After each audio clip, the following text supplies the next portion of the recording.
네, 지난주에 예고해 드린 대로 우리는 오늘부터 마가복음을 이제 강의를 시작하도록 하겠습니다. 오늘은 마가복음 한눈에 보기라는 제목으로 마가복음 전체를 개괄적으로 살펴보려고 합니다.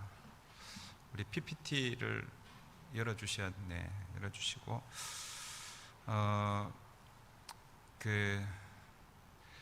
가정에서 예배 드리시는 분들을 위해서 원래는 제가 PPT를 여기서 컨트롤을 해야 되는데 그렇게 하는 게 이게 도움이 많이 되는데 전체 슬라이드 한 장씩 이렇게 다 나갑니다. 그래서 예배당에서 예배 드리시는 분들한테는 조금 죄송하고 또 이제 가정에서 드리시는 분들이 이 조명 때문에 이게 글자가 많이 가려지더라고요. 아침에 와서 이렇게 보니까. 그래서 할 수 없이 화면을 우리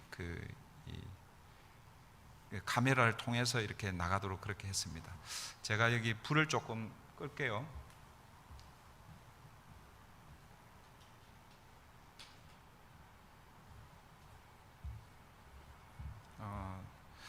주로 이제 화면을 참고하시면 될 것 같습니다. 다시 말씀드리면 오늘은 마가복음 서론입니다. 마가복음 한눈에 보기라는 그런 제목으로 마가복음을 전체를 간략하게 좀 살펴보고, 사실 성경을 한눈에 보는 것은 불가능하죠. 어떻게 이 성경을 한눈에 보겠습니까? 그죠? 한 40분 한 그 정도 시간에 마가복음이 강조하는 것이 무엇인지를 같이 좀 살피고, 그 강조점을 통해서 오늘 우리에게 주시는 교훈이 무엇인지를 살펴보려고 합니다. 먼저는 마가복음의 저자입니다. 마가복음의 저자는 누구인가? 우리가 잘 아는 대로 마가복음의 저자는 마가이죠. 그러면 마가는 누구인가? 가장 대표적으로 마가는 바나바의 생질로 그렇게 알려져 있죠. 바나바의 조카입니다.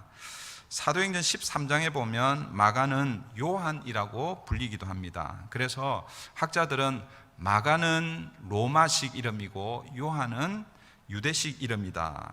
그래서 우리가 보통은 마가라고 이렇게 부르지만 마가 요한이라고 이렇게 같이 부르기도 합니다. 여러분들이 잘 아시는 대로 바나바와 바울이 1차 전도 여행을 떠날 때에 두 사람만 떠나는 것이 아니라 전도 팀을 이루어서 그렇게 떠나잖아요, 그죠? 그때 이 마가 요한이 함께 조인을 합니다.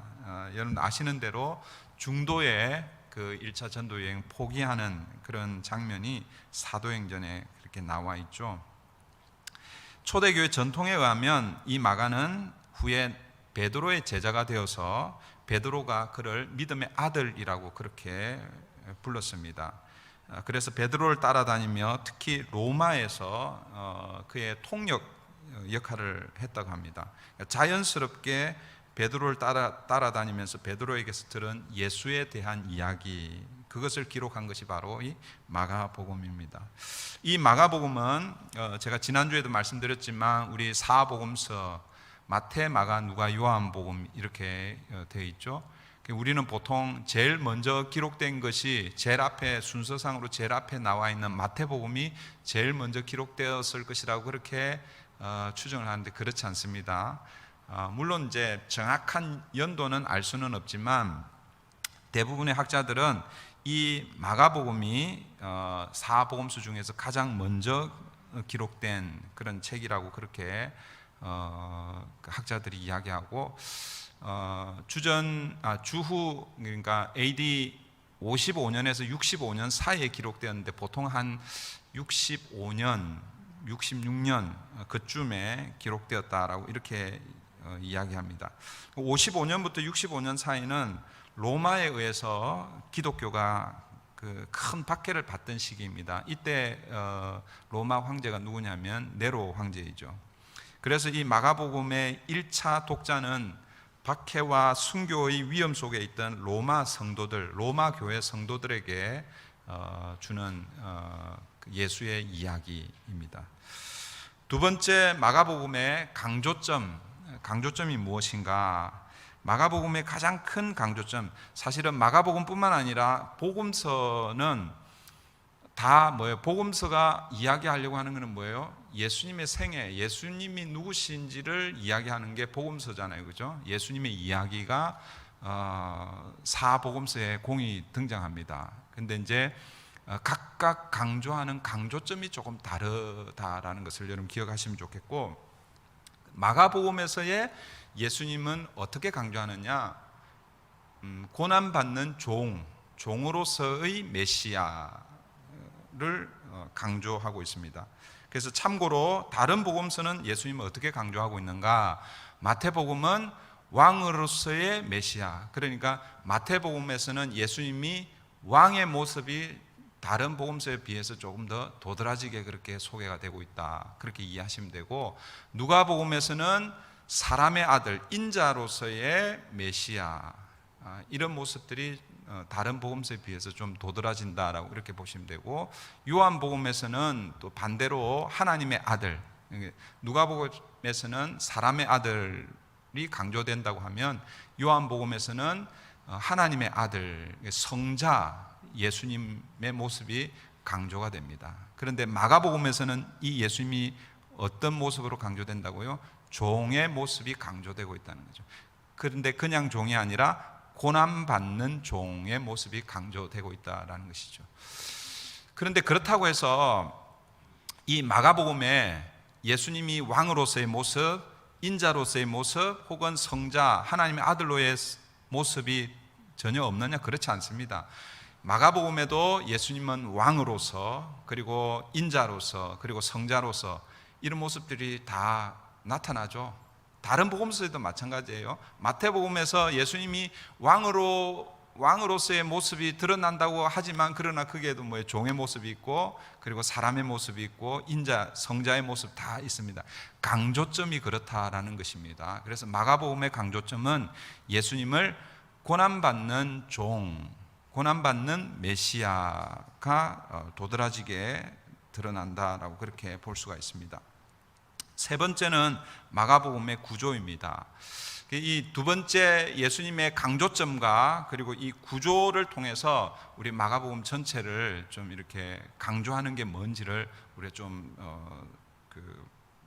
배우면 좋을 것 같습니다. 다른 복음서도 혹시 이제 제가 소개할 기회가 있겠죠. 그럴 때도 이제 보면 아시겠지만, 성경이 마가복음은 16장이고 마태복음은 28장, 또 누가복음 24장, 요한복음 21장이잖아요, 그죠? 각각 장소가 다 틀리지만 사실은 그 구조 자체는 그렇게 어렵지가 않습니다. 구조는 심플합니다. 근데 제가 보니까 마가복음의 구조가 가장 심플한 것 같아요. 그러니까 마가복음에서 가장 중요한 사건을 중심으로 해서 전반부와 후반부로 이렇게 나누어질 수 있다라고 그렇게 말할 수 있습니다. 마가복음에서의 가장 중요한 사건, 물론 이 사건은 마태복음에서도 중요한 사건일 수 있습니다. 그런데 이제 우리가 마가복음에서 그렇게 볼 때에 마가복음 전체적으로 이렇게 구조를 이렇게 분석해 보면, 오늘 우리가 읽은 마가복음 8장 27절부터 29절 이 사건을 키 이벤트 혹은 키 버스라고 그렇게 우리가 여기면, 이 사건 이전 전반부와 그리고 이 사건 이후 후반부로 마가복음을 이렇게 나눌 수 있다라는 것이죠. 그래서 전반부는 주로 일어난 그 사건이 일어난 지역이 갈릴리 지역입니다. 그리고 후반부는 이제 예루살렘입니다. 물론 8장 이 사건 이후 바로 예루살렘으로 이렇게 등장하는 게 아니에요. 예루살렘으로 올라가는 여정이 이제 소개가 되고 있죠. Journey to Jerusalem. 그러니까 예루살렘으로 올라가는 여정과 포함해서 그 다음에 예수님이 예루살렘에 도착한 그 이후의 사건들이 이렇게 소개되고 있는 거예요. 그러니까 마가복음은요, 예수님께서 1장부터 쭉 8장까지는 주로 갈릴리에서의 사역이 소개가 되고 있고, 그 다음에 오늘 우리가 읽은 이 사건 이후로는 이제 예수님이 예루살렘으로 올라가는 그 여정과 예루살렘에서의 사건이 이제 전개가 되는 거예요. 이게 이제 크게 이렇게 그 전반부와 후반부로 나누어지게 되고, 사역의 대상은 갈릴리 지역에서 주로 일반 대중들을 대상으로 해서 사역을 했다고 하면, 이 오늘 사건 이후 후반부에는 주로 예수님의 제자들을 데리고 그 사역을 이끌어 나갔다라고 이렇게 이해하시면 될 것 같고, 그 다음 전반부에서는 예수님의 기적을 중심으로 그 일들이 일어나고 있습니다. 마가복음에는 예수님의 기적이 총 18번 소개가 되고 있습니다. 물론 훨씬 더 많은 이적과 기적들을 일으키셨죠. 그런데 이제 중요한 사건들을 이렇게 카운트해 보면 18번이 소개가 되는데, 1장부터 8장, 그러니까 전반부에 그 18번의 기적 중에서 14번이 뭐예요? 전반부에 집중되어 있고, 그 다음에 이제 후반부에 4개 정도가 이제 소개가 되고 있습니다. 그러니까 전반부는 예수님의 기적 중심으로 이루어져 있다라고 이렇게 말할 수 있고, 후반부는 예수님이 고난을 받으실 것을 1차, 2차, 3차 3번 예고를 하시고, 그리고 그 예고에 따라서 예루살렘에 도착하시고 한 일주일 동안의 예루살렘 이제 머무잖아요, 그죠? 그때 이제 목요일 날 자정, 금요일 날 새벽에 체포되셔서 그 예수님께서 1차, 2차, 3차 순환 받으실 것을 예고한 대로 뭐요? 십자가에 달리시고 죽으시고 그 다음에 이제 부활하시는 그 사건들이 후반부에 이렇게 기록이 되어 있다라고 보시면 됩니다. 전반부에 예수님께서는 이 18번 기적, 이적을 중심으로 해서 예수님이 드러내시려고 했던 자신의 모습은 어떤 모습인가? 그것은 능력 있는 하나님의 아들로서 자기를 드러내는 거예요. 나는 하나님의 아들로 이 땅에 왔다, 하나님의 아들로 메시아로 이 땅에 왔다는 것을 이적과 기적을 통해서 드러내시는 것입니다. 마찬가지 후반부도 마찬가지입니다. 똑같이 후반부도 내가 하나님의 아들로서 이 땅에 왔다라는 것을 드러내시는데, 그런데 하나님의 아들로 이 땅에 왔지만 결국 고난받는 종 메시아로 그리스도로 내가 이 땅에 왔다라는 것을 후반부에 소개하고 있다라는 것을 여러분 기억하시면 좋을 것 같고요. 다시 전반부를 조금 더 구체적으로 이렇게 살펴보면, 전반부에 아까 제가 말씀드렸듯이 그 18번의 기적 중에서 14번이 이 1장부터 8장, 그러니까 오늘 본문 28장 26절까지 14번이 소개가 되고 있습니다. 그런데 예수님께서 일으키신 이 14번의 기적을 이렇게 분류를 해보면 크게 한 3부류로 이렇게 분류할 수 있다는 거예요. 3가지 카테고리로 나눌 수 있다는 것입니다. 첫 번째는 귀신을 쫓아내는 귀신 축출 사건이 3개로 이렇게 나누어지고, 두 번째는 이제 병을 치유하는, 병자들을 치유하는 질병 치유의 사건들이 거의 대부분이죠. 그 다음에 자연을 다스리는, 자연을 통치하시는 예수님의 모습들이 그렇게 소개되고 있습니다. 귀신 축출에 대해서 보시면은 가버나움 1장에 보면 가버나움 해당에서 귀신 들린 사람을 만나는데, 그 귀신 들린 사람을 귀신을 쫓아내는 장면이 나오고, 그 다음에 5장에 가면 그라사 지역에서 귀신 들린 사람을 만납니다. 그게 우리가 여러분 익숙한 군대 귀신이라고 하죠.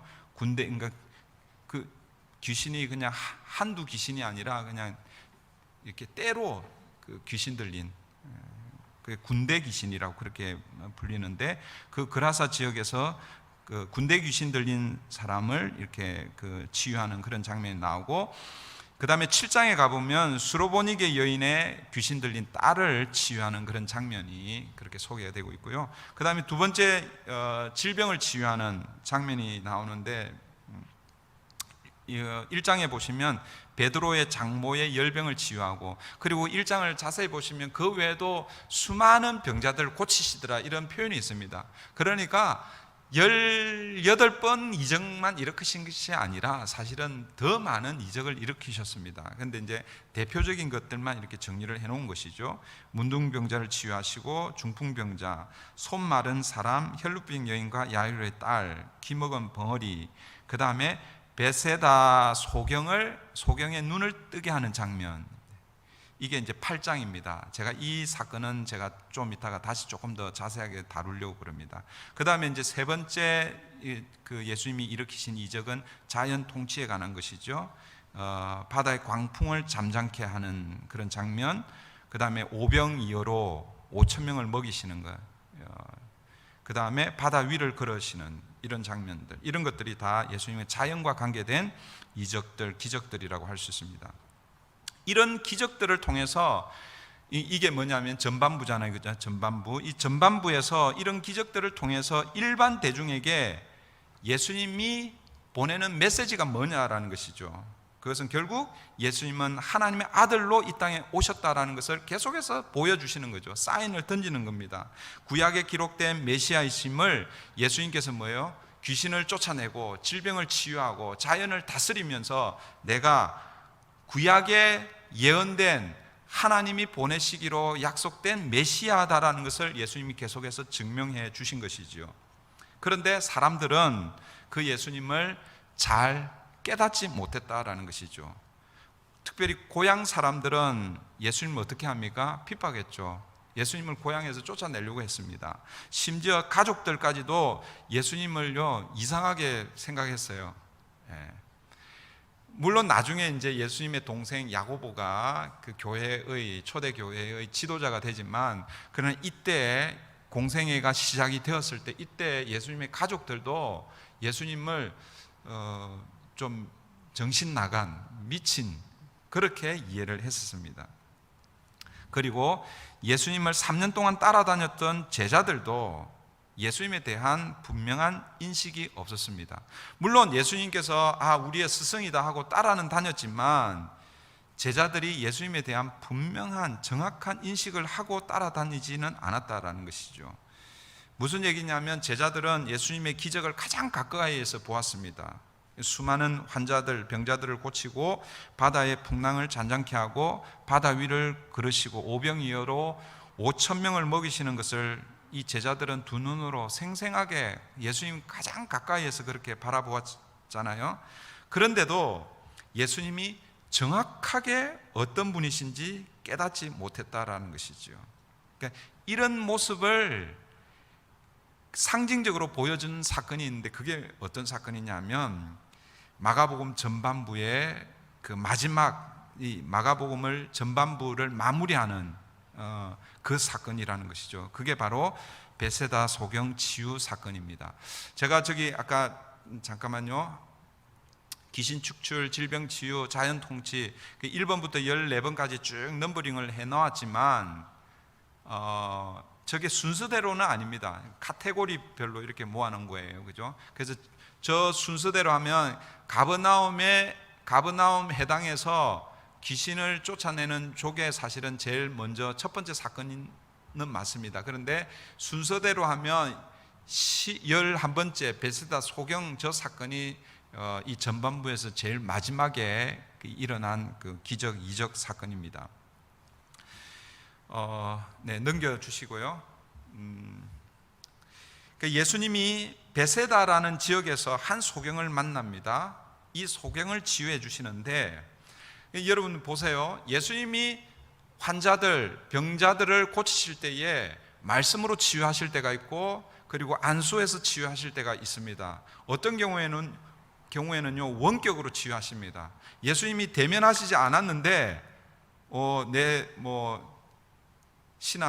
내 종이 나았다 이렇게 만나지도 않았는데도 그게 원격으로 그렇게 치유하시는 그런 모습들이 복음서에 이제 등장하죠. 그런데 베세다 이 소경 치유는요 예수님이 한 번에 치유하시지 않는 거예요. 말씀으로 한 번에 치유하시지 않으시고 안수로 한 번에 치유하시지 않으시고 두 번에 나누어서 치유하십니다. 독특한 치유 사건이죠. 어떻게 치유하시냐면 먼저 침을 눈에 바르고 그 다음에 눈을 안수해 주십니다. 그러니까 이 베세다 이 소경이요 눈을 뜨기는 뜹니다. 눈을 뜨기는 뜨는데 그런데 완전히 열리지 않은 거예요. 눈을 떠서 보기는 보는데 사람과 나무를 구분을 못하는 거예요. 그 24절에 보면 그게 23절이죠. 23절이 예수님께서 눈에 저기 보이시나요? 예수님께서 눈에 침을 뱉으시며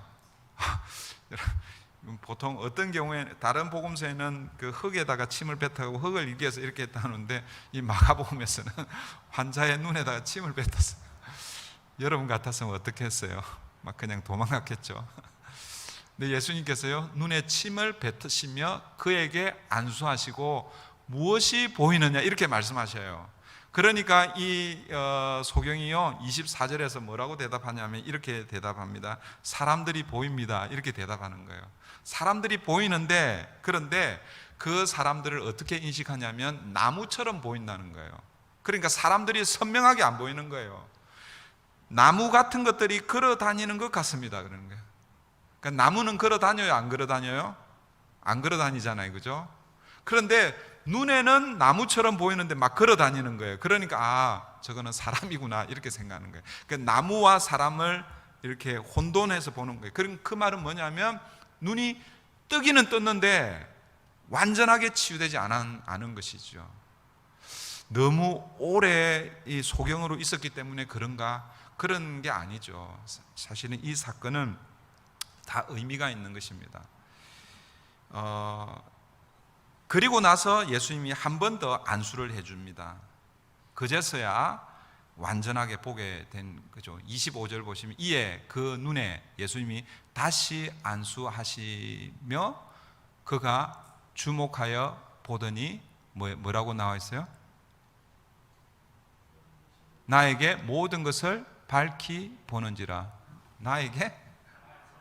나아서 죄송합니다. 나아서 모든 것을 밝히 보는지라.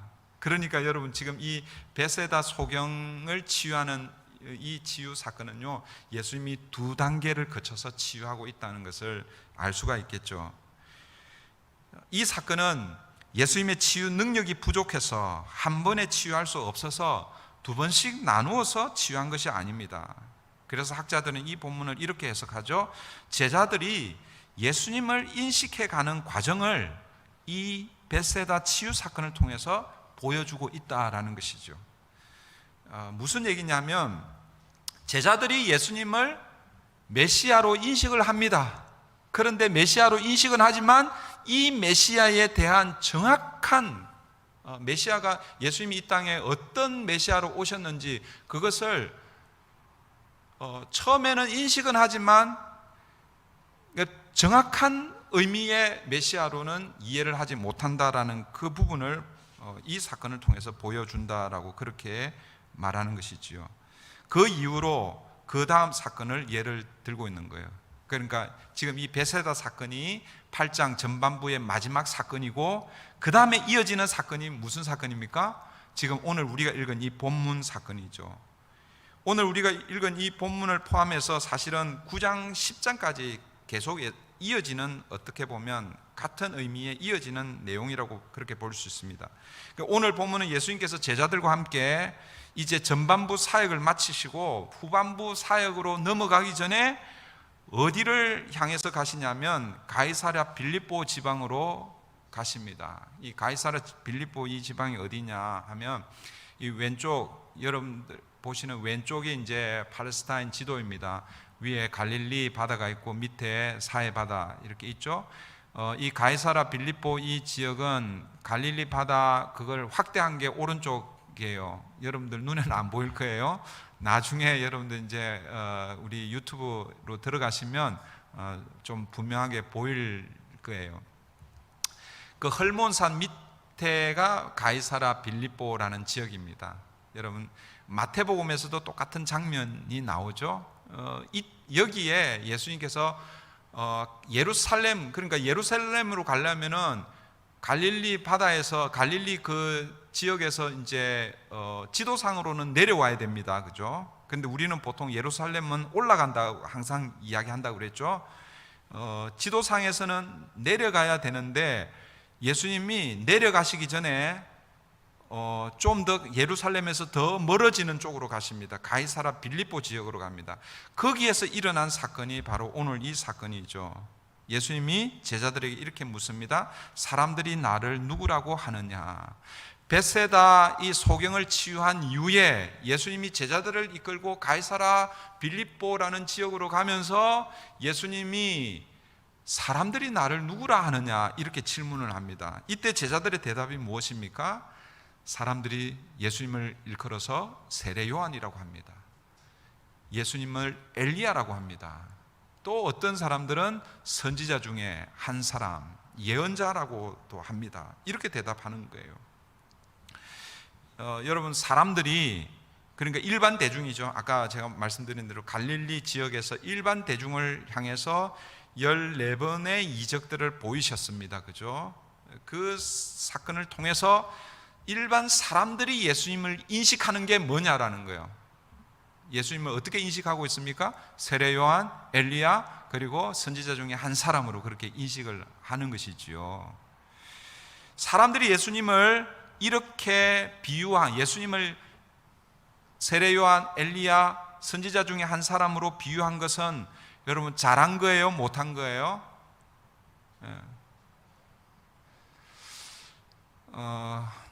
못한 것이다 이렇게 생각할 수도 있겠지만 그러나 아니에요. 사실은 굉장히 예수님을 잘 평가한 것이죠.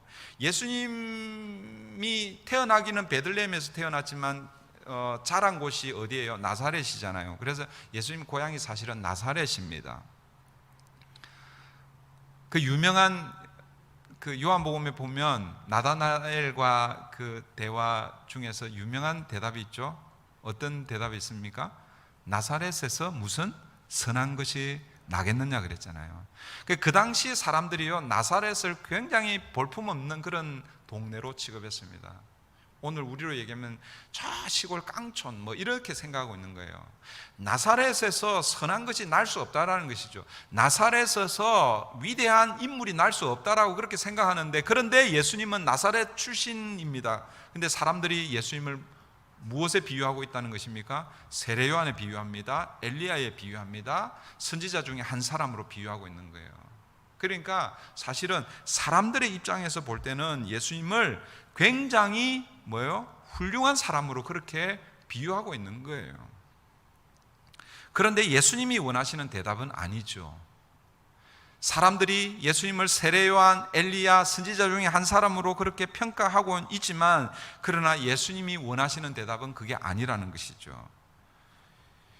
예수님께서 마가복음 1장부터 8장까지 이렇게 쭉 오시면서 여러 기적을 일으키신 이유는 자신이 하나님의 아들 메시아라는 것을 보여주기 위해서 계속해서 그 일들을 하셨는데, 그런데 사람들이 자신을 어떻게 인식하고 있다는 겁니까? 세례 요한, 엘리야, 선지자 중에 한 사람으로 인식하고 있다라는 것입니다.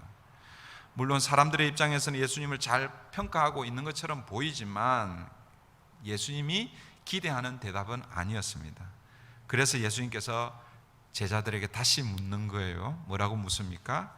그러면 너희는 나를 누구라고 하느냐? 다시 예수님이 제자들에게 묻습니다. 그때 제자들이 뭐라고 대답합니까? 물론 이제 제자들을 대표해서 베드로가 대답을 하기는 했습니다. 그런데 저는 단지 이 베드로 혼자 대답이라기보다는 제자들을 대표해서 베드로가 대답했다라고 그렇게 저는 생각을 하는데, 이 베드로의 대답, 물론 마태복음하고는 조금 틀릴 수 있지만 그러나 내용은 같은 것이죠. 베드로의 대답이 이것입니다. 주는 그리스도시니이다. 그리스도가 무슨 뜻입니까? 크리스토스, 이 헬라어로 크리스토스를 우리말로 이제 음력한 게 그리스도거든요. 그 히브리어로는 그게 메시아라는 거예요. 메시아, 그리스도, 이거는 같은 의미입니다. 우리말로 번역하면 구원자라는 그런 의미죠. 사람들은 예수님을 세례 요한, 엘리야, 선지자 중에 한 사람으로 보지만, 그러나 제자들은 예수님을 어떻게 인식하고 있다는 것입니까? 그리스도, 메시아, 구원자로 그렇게 바라보고 있는 것입니다. 베드로가 대답을 잘했습니까? 못했습니까? 잘한 거죠. 정답을 이야기한 것입니다. 그래서 이 대답을 들은 예수님이 베드로를 칭찬합니다. 물론 이제 오늘 우리 마가복음에서는 그런 내용이 나오지는 않지만 이 마태복음에 가보면 베드로를 칭찬하고, 그리고 예수님께서 베드로 내 위에, 이 말은 베드로의 고백 위에 내 교회를 세우겠다, 그렇게 예수님께서 말씀하셨죠. 오늘 본문을 통해서, 오늘 우리가 읽은 8장 27절부터 29절 이 본문을 통해서 제자들은 예수님을 메시아, 그리스도로 그렇게 정확하게 인식하고 있습니다. 그런데 문제는 그 다음부터라는 것이죠. 예수님이 하나님의 아들로서 메시아라는 사실을 제자들이 인식은 하였는데, 메시아가 이 땅에 오셔서 무슨 일을 하실지에 대해서는 정확하게 인식하지 못하고 있다라는 것이죠. 그러니까 눈은 열렸는데, 보기는 보는데, 그런데 선명하게 보지 못한다라는 것을 오늘 베세다 이 사건을 통해서 제자들의 상태를 보여주고 있다라는 것이죠. 여러분, 메시아가 이 땅에 오셔서 하셔야 할 일이 무엇입니까? 사람들이 기대하는 것은, 그러니까 그 당시 유대인들이 하나님께서 약속하신 구약의 여러 선지자들을 통해서 약속을 하셨잖아요. 메시아를 내가 보내주겠다. 하나님이 약속하셨잖아요. 이사야에게도 약속하셨고, 미가에게도 약속하셨고, 여러 선지자들에게, 말라기에게 선지자에게도 약속하셨습니다.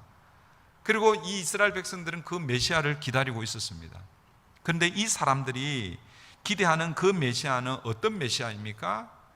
다윗 왕의 후손으로 오시는 메시아라는 것이죠. 그 말은 무슨 말이냐면, 강력한, 다윗과 같은 강력한 힘을 가진 메시아. 여러분, 다윗 왕은 우리가 사무엘 하 이후 이렇게 다윗의 생애를 보면 아시겠지만, 팔레스타인 그 영토로 보면은 별거 아닙니다. 그런데 다윗 시대에요, 그 주변의 열국들이 다 다윗에게 머리를 조아리고 뭐예요? 조공을 바칩니다. 여러분, 다윗이 마음만 먹으면 사실은 그 지역의 그 팔레스타인 그 인근에 있는 그 지역들을 다 정복할 수 있습니다. 그런데 다윗이 그렇게 하지 않은 이유는 뭐냐면, 하나님께서 아브라함에게 정해준 그 경계가 있거든요. 그 경계를 넘어서지 않는 거예요. 그런데 뭐예요? 힘은 강력하거든요. 그래서 다른 이 열국들이 다 뭐예요? 머리를 조아리고 조공을 바치죠. 다윗의 영향력이 얼마나 크냐면, 그의 아들 솔로몬 때까지도 그 영향력이 계속 이어지는 것이죠. 그런데 이제 솔로몬 이후에 이제 나라가 기울기 시작하죠. 그런데 하나님께서 선지자들을 통해서 메시아를 보내주겠다, 아브라함과 다윗의 후손이기 때문에 다윗과 같은 강력한 힘을 가진 그런 메시아를 기대하고 있었던 것이죠. 그래서 그 메시아가 오면, 지금 이 유대인들이요, 사실은 북이스라엘로부터 시작하면 아수르에게 짓밟혔죠. 바벨론에게 짓밟혔죠. 그 다음에 뭐예요? 페르시아, 바사 제국에 짓밟혔죠. 그 다음에 또 알렉산더 대왕, 그 알렉산더 그 헬라 제국에 짓밟혔죠. 그 다음에 지금 이 예수님 시대는 누가 자기네를 짓밟고 있는 거예요? 로마가 짓밟고 있잖아요. 지금 이 5 시대, 바벨론부터 시작하면 4 시대라고 할 수는 있겠지만, 그 오랜 동안 식민 생활을 지금 하고 있는 거예요. 그런데 이 유대인들, 이 사람들이 기대하는 것은, 하나님이 메시아를 보내주시면 그 메시아가 다윗 왕과 같은 강력한 힘을 가지고 와서 어떻게 하겠다는 거예요? 우리를 이 압제에서 해방시켜 줄 그 메시아를 기대하고 있다라는 것이죠. 그런데 예수님은 어떤 메시아로 오셨냐라는 것입니까? 예수님은 로마 제국에서 해방시켜 주실 뿐만 아니라, 사실 실제는 아니지만, 단순히 그 정치적인 그 압제에서 해방시키는 것이 아니라 뭐예요? 온 인류를 짓누르고 있는 그 죄와 죽음의 그 억압에서 해방시키기 위해서 예수님이 오셨다라는 것이죠. 그래서 예수님은 인류의 죄 문제를 해결하시기 위해서 고난받고 십자가에 돌아가시는 메시아, 고난받는 종의 메시아로 예수님 오신 것이지요. 그래서 예수님도 어쩌면 착각을 하셨는지 모르겠습니다. 그러면 너희는 나를 누구로 하느냐? 주는 그리스도신이다, 자기를 메시아로 인식을 하고 있다는 그 사실에 너무 반가워 가지고 그 다음에 예수님이 제자들에게 자기가 오신 진짜 이유를 설명을 합니다.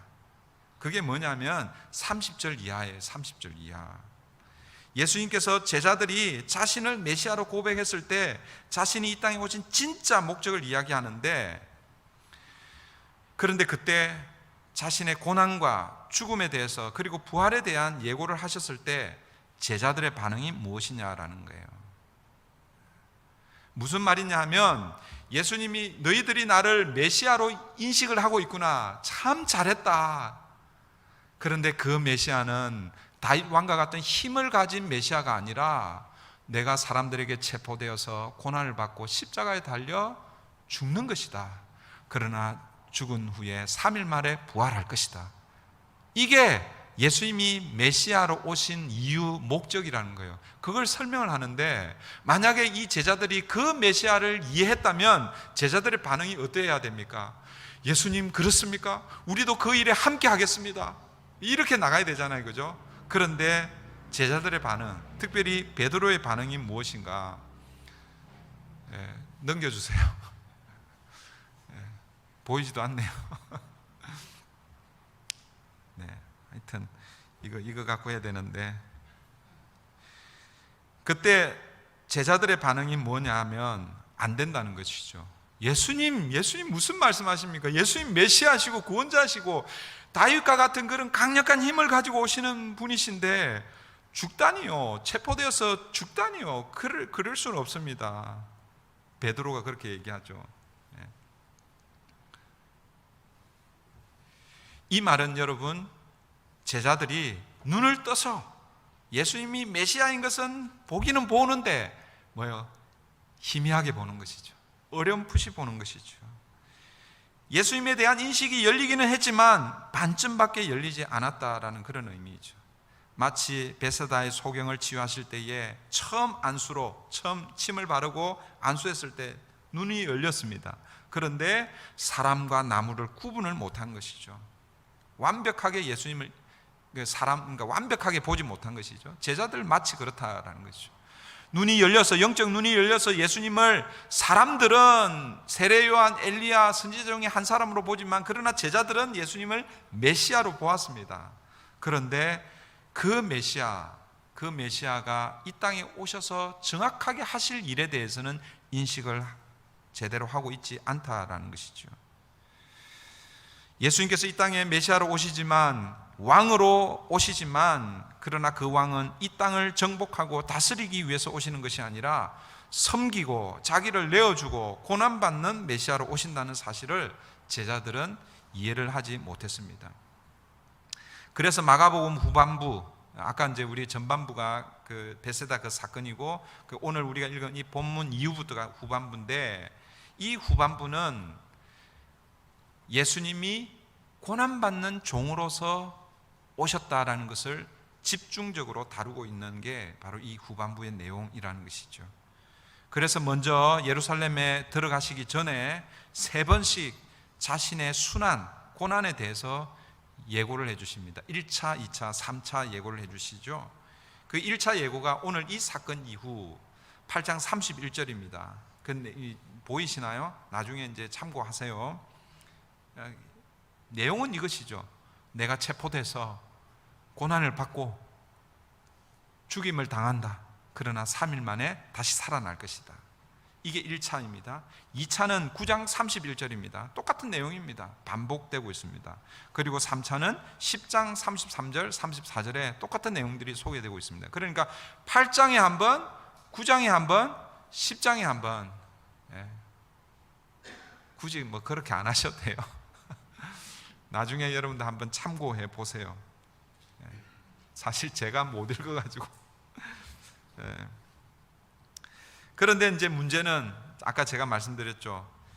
1차 메시아가, 예수님이 메시아로 오셨는데 그 메시아가 오셔서 할 일을 1차로 예고하고 2차로 예고하고 3차로 예고했는데, 그 예수님이 그 예고하신 것은 결국 뭐예요? 십자가의 길을 가는 것, 그 길을 예고해 주셨는데 제자들이 전혀 깨닫지 못했다라는 것이죠.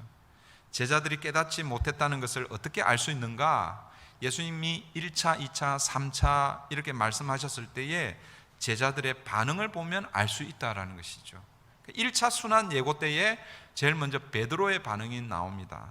베드로가 뭐라고 말씀하냐면 베드로가 예수를 붙들고, 베드로가 예수를 붙들고 항변하매. 그러니까 세 번역으로는 이렇게 기록하고 있습니다. 베드로가 예수를 바짝 잡아당기고 그에게 항의하였다. 뭘 항의하는 거예요? 예수님이 내가 체포되어서 고난을 받고 십자가에 달려 죽을 거다 이렇게 얘기하니까 베드로가 예수님 붙들고 항의하는 거예요. 그 항의 내용이 뭐냐면 예수님 무슨 말씀하신 겁니까? 예수님은 메시아입니다. 구원자입니다. 다윗과 같은 강력한 힘을 가지신 분입니다. 그럴 수 없습니다. 이런 것이죠. 그러니까 무슨 얘기입니까? 예수님이 메시아로 오신 것은 알고는 있지만 어떤 메시아로 오셨는지는 전혀 이해하지 못한다는 그런 의미죠.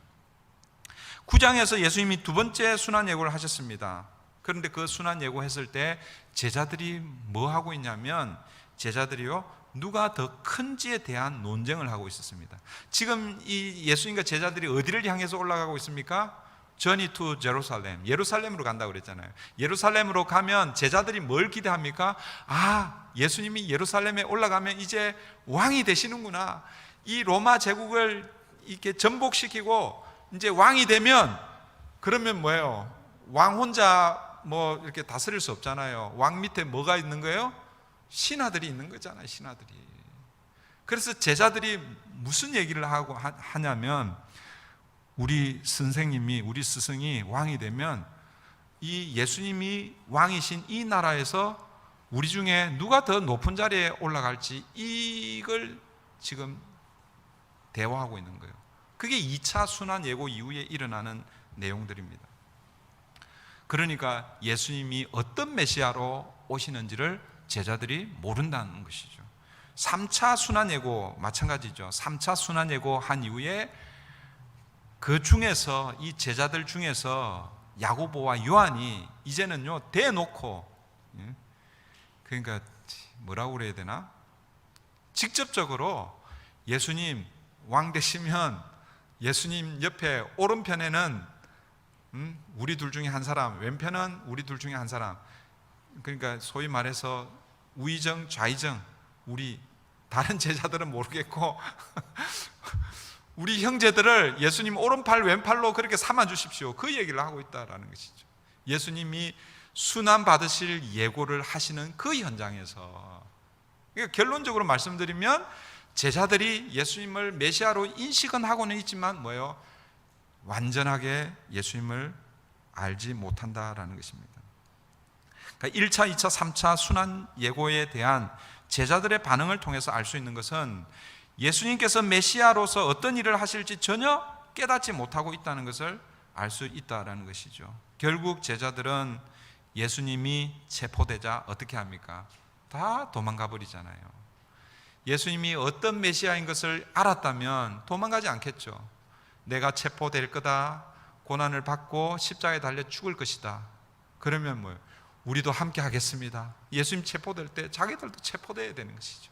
그런데 제자들이 기대했던 것은 왕이 되고 이 나라를 전복하고 새로운 나라를 이룰 것을 생각하고 있었는데 예수님이 체포되시니까 다 뿔뿔이 도망가 버리는 것이죠. 물론 그 중에 수제자라고 하는 베드로는 멀찍이서 예수님을 따라갔습니다. 그러나 자기를 알아보는 사람들이 첫 번째, 두 번째, 세 번째 너도 그 사람 편이지 이렇게 얘기했을 때 다 부인하고 마지막에는 저주하고 그렇게 예수님을 부인해 버립니다. 닭이 3번 울 때 그제서야 베드로가 깨닫죠. 이것이 제자들의 현 주소인 것이죠. 그 제자들의 모습을 가장 잘 보여주는 사건이 바로 베세다 그 소경, 눈을 띄워주는 그 사건이라는 것이죠. 눈은 열렸지만 예수님을 메시아로 인식은 하고 있었지만 그러나 영광을 받는 메시아로서만 인식하고 있는 거예요. 왕 되실 분으로서만 인식하고 있다라는 것이죠. 고난을 받는 메시아, 십자가를 지시는 메시아, 죽음을 경험해야 할 메시아, 그 메시아로는 전혀 인식하지 못하고 있다는 것이죠. 언제 이들이 온전하게 눈이 뜨이게 됩니까? 부활하신 주님을 만난 그 이후죠. 더 정확하게 얘기하면 사실은 성령이 임한 그 이후입니다. 그래서 사실은 이 두 사건이 굉장히 중요합니다. 부활하신 주님을 만나는 것, 이게 중요하고, 그 부활하신 주님을 만날 때에 성령이 역사하시는 것이죠. 그 대표적인 사건이 사도 바울의 회심 사건이죠. 다메섹 도상에서 부활하신 주님을 만나고, 그때 뭐예요? 성령이 역사하셔서 한 3일 정도는 눈이 가려져 있었잖아요, 그죠? 가려져 있었는데 아나니아가 안수하여 눈을 기도해 주니까 눈에서 비닐 같은 것이 벗겨지면서 뭐예요? 온전히 보게 되는 것이죠. 이제 말씀의 결론입니다. 저와 여러분이 이야기를 해보십시다. 예수님께서 제자들에게 질문하신 것처럼 제자들에게 뭐라고 질문하셨습니까? 너희는 나를 누구라 하느냐? 그렇게 질문하셨죠? 예수님께서 우리에게도 동일하게 질문하실 것입니다. 너희는 나를 누구라 하느냐? 이때 여러분의 대답은 무엇입니까? 베드로 마가복음에서는 주는 그리스도시니이다 대답했죠. 마태복음에는 주는 그리스도시요 살아계신 하나님의 아들입니다 라고 이렇게 대답합니다. 이 대답이 저와 여러분의 분명한 대답인 줄 믿습니다. 그런데 오늘 이 제자들처럼 그렇게 대답은 했는데 여전히 우리가 예수님을 잘못 보고 있지는 않은가? 예수 믿으면 무조건 만사형통 잘 된다 하더라, 그것만 생각하고 예수를 혹시 믿고 있지는 않은가? 예수님이 분명히 영광을 받으셨습니다. 그러나 그 영광을 받으시기 전에 예수님이 걸어가신 길이 있죠. 그 길이 바로 십자가의 길이었죠. 고난의 길이었습니다.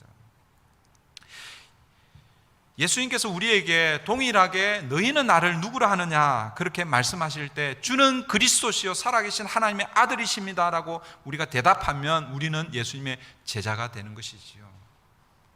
그러면 제자가 걸어가야 할 그 길이 있다라는 것을 여러분 기억하셔야 합니다. 제자가 걸어가야 할 길이 무엇인가? 그게 여러분 1차, 2차, 3차 그 예수님의 순환 예고를 통해서 예수님께서 순환을 예고하시고 제자들의 반응이 있고 그 다음에 예수님께서 너희들 그러면 안 돼, 바른 길을 제시해 주십니다. 그 1차 예고 후에 어떤 길을 제시해 주시느냐, 예수님 이렇게 말씀하셨습니다. 8장 34절에서 누구든지 나를 따라오려거든 자기를 부인하고 자기 십자가를 지고 나를 따를 것이니라. 주는 그리스도시요 살아계신 하나님의 아들이십니다 라고 고백한 사람들은 예수님의 제자가 되어서 주님을 따라가야 됩니다. 그럴 때 어떻게 따라가야 되느냐? 누구든지 나를 따라오려거든 자기를 부인하고 자기 십자가를 치고 나를 따라오라고 그렇게 말씀하고 계십니다. 두 번째 2차 순환 예고를 통해서 예수님은 더 분명하게 말씀하시죠. 9장 35절입니다. 누구든지 첫째가 되고자 하면, 이 두 번째 이 순환 예고 이후에 제자들이 자기네들끼리 막 싸우는 거예요. 예수님이 왕이 되시면 누가 더 높은 사람일까? 그 논쟁을 하고 있는 그걸 보시고 예수님이 말씀하시는 거예요. 누구든지 첫째가 되고자 하면 뭇 사람의 끝이 되며 뭇 사람을 섬기는 자가 되어야 하리라 하시고, 예수님의 나라는요, 예수님이 이루시는 나라는 첫째 어뜸이 중요한 게 아니라는 거예요. 예수님의 나라, 예수님이 이루시는 그 나라는 섬기는 나라라는 거예요. 섬기는 나라. 가장 낮은 곳에서 섬기는 그 사람을 하나님이 뭐예요? 귀하게 여기신다라는 거예요. 너희는 나를 누구라 하느냐? 주는 그리스도시요 살아계신 하나님의 아들이십니다 고백한 사람들이 예수님의 제자가 되는데, 제자들이 걸어가야 할 길은 가장 자기를 낮추고 다른 사람들을 섬기는 것, 이것이 뭐예요? 제자의 모습이라는 것이죠. 세 번째 3차 예고를 통해서 더 분명하게 보여주셨죠. 10장 43절 44절입니다. 야고보와 요한이 와서 우의정 좌의정 그 얘기할 때에 예수님께서 말씀하셨습니다. 너희 중에는 그렇지 않을지니 너희 중에 누구든지 크고자 하는 자는 너희를 섬기는 자가 되고 너희 중에 누구든지 으뜸이 되고자 하는 자는 모든 사람의 종이 되어야 하리라. 이것이 제자들이 걸어가야 할, 제자들이 살아내야 할 삶의 모습이란 것입니다. 사랑하는 성도 여러분, 제자의 길이 무엇입니까? 제자의 길은 자기를 부인하고 예수님을 따르는 것입니다. 자기를 부인하고 예수님을 따른다고 했을 때 이게 뜬구름 잡는 것처럼 보일 수 있습니다. 그런데 예수님의 제자가 되었다면 자기를 낮추고 다른 사람들을 섬기는 거죠. 그러면서 그 섬김의 모습을 예수님이 몸소 실천해 보여주셨잖아요. 그게 이 1차, 2차, 3차 예수님의 이 순환 예고의 결론이 뭐냐면 이것입니다. 예수님께서 몸소 그 길을 보여주셨는데 마가복음 10장 45절에 이렇게 말씀하시죠. 우리 암송구절이죠. 우리 몇 주 전에 암송했던 것 같은데, 인자가 온 것은 섬김을 받으려 함이 아니라 도리어 섬기려 하고 자기 목숨을 많은 사람의 대속물로 주려 함이니라. 그 예수님께서 몸소 그 일을 십자가에서 보여주셨습니다. 그리고 우리를 그 길로 초대하고 계신 것입니다. 사랑하는 성도 여러분, 저와 여러분이 그리고 우리 브릿지 교회가 예수님이 초청하시는 그 제자의 길, 그 길을 함께 걸어가기를 바랍니다. 이제 다음 주부터 이제 오늘은 이 마가복음 전체를 우리가 좀 살펴보았는데 다음 주부터는 우리 1장부터 다시 강해를 그렇게 시작하도록 하겠습니다. 결론 다시 한 번 더 결론적으로 말씀드리면 마가복음에서 강조하는 그 예수님을 어떤 모습으로 우리에게 소개하는가? 마가복음에서의 강조점은 예수님은 동일합니다. 마태, 마가, 누가, 요한복음 다 동일합니다. 예수님은 하나님의 아들 메시아이십니다. 그런데 그 중에서 마가복음은 예수님이 고난받는 종으로서 이 땅에 오신 것을 우리에게 강조하고 예수님이 제자들을 그 길로 초청하고 있다라는 것입니다. 오늘 저와 여러분들이 예수님의 제자라고 하면 영광을 받기 전에 그 길을 먼저 걸어가야 된다는 사실을 기억하고 오늘도 우리가 그 길을 걸어가는 저와 여러분 되기를 바랍니다. 말씀을 기억하면서 우리 같이 기도하십시다. 이제 앞으로 마가복음을 통해서 이 복음이 무엇인지 또 예수님의 삶을 통해서 우리가 예수님의 제자로 어떤 길을 걸어가야 할지 마가복음을 통해서 우리가 살펴보기를 원하는데 전체적으로 우리의 죄 문제, 우리의 영혼의 문제를 해결하기 위해서 이 땅에 오셔서 종으로서 고난받으시고 십자가에 달리신 그 예수님을 우리도 본받고 그 주님이 걸어가신 그 길을 오늘 우리가 있는 우리의 자리에서 우리의 현장에서 내가 높아지려고 으뜸이 되려고 하는 것이 아니라 주님의 제자로서 낮아지고 다른 사람들 섬기는 그 일을 감당하는 우리 교회 또 우리 성도님 되게 해주시옵소서. 이 시간 우리 함께 기도하겠습니다.